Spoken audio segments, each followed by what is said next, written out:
Hi, I'm Keith, I'm one of the technicians at Big Motoring World, and today I'm going to show you how to top up and check your coolant level. The cooling system is a very, very important part of the engine's components. Basically, to have a cooling system will keep your engine nicely lubricated. A failure in the cooling system will cause catastrophic failure for any components within the engine, and we don't want to have that now, do we? Before checking and topping up your coolant, you may need a couple of bits of equipment. A cloth or a rag to wipe the excess spills, in case you do, and the coolant itself. There are various different types of coolant, so it's best to consult your owner's manual to see which type your vehicle takes.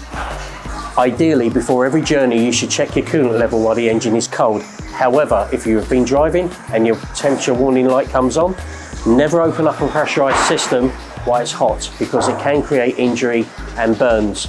So, time for a cup of tea. Keith, possible done. I'm scrolling through TikTok having a cuppa, mate. Oh. So once your engine has cooled down and you've opened the bonnet and located your coolant reservoir, but always consult your manual on this, we'll go ahead and proceed and top up the coolant. You need to identify your expansion bottle to your coolant. This will be clearly marked here with a yellow little sign on here.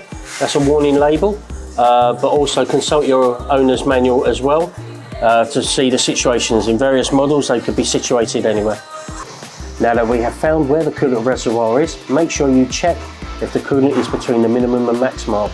On most cars, the reservoir container is see-through, and so you can visibly see if it needs to be topped up.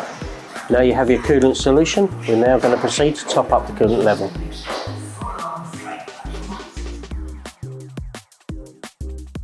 Once your coolant is topped up and you screwed the cap all the way to the end stop, it's time to go. For more tips and tricks, follow Big Motoring World.